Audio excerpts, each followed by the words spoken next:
And so we approached my brother, Dr. Morton, who was doing a PhD at the time.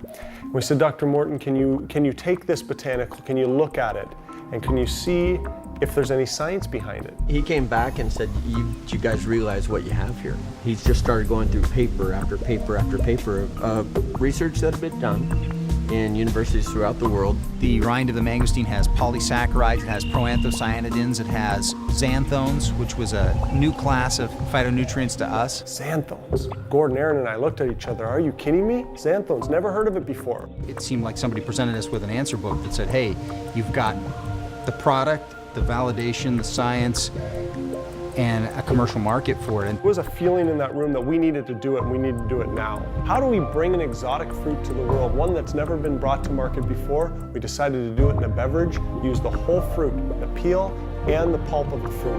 That's when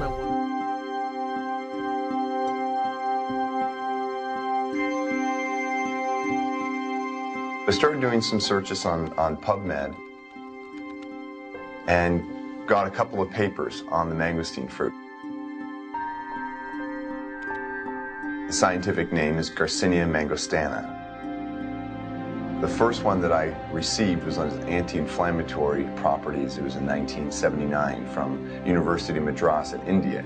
And anti-inflammatories are a big aspect of people's health, even though most people don't even realize it, but nowadays people have a headache, they take an aspirin, which is an anti-inflammatory. They have joint pains, what do they take? An aspirin, which is an anti-inflammatory. And there's numerous side effects behind these.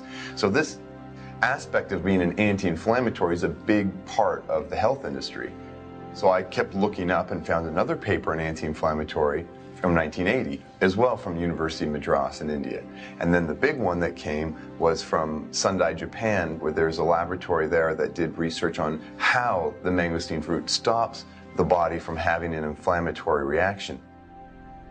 And that was a big paper to show what is a buzzword in the health industry is a COX inhibitor. It stops an enzyme in the body that makes your body have pain and swell and so forth. You know, it's one thing to say, you take this and it does this for you, we don't know why.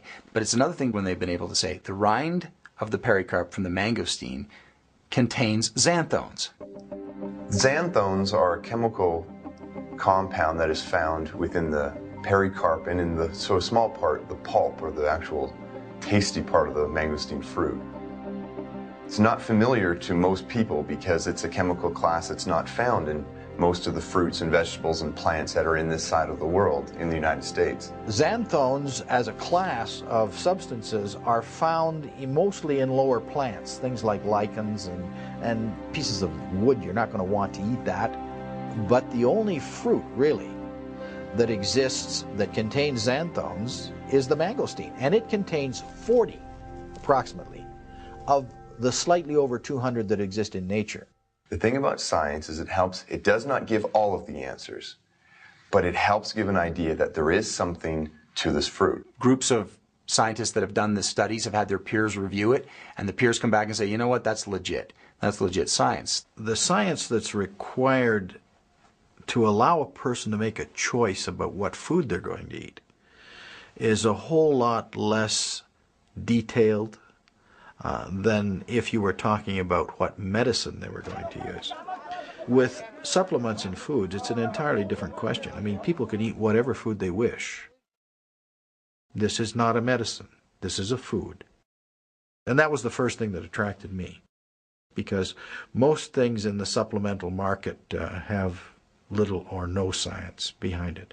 And, you know, I'm a doctor. Not all doctors are scientists, and I don't necessarily consider myself a scientist, but I want to know that science is there.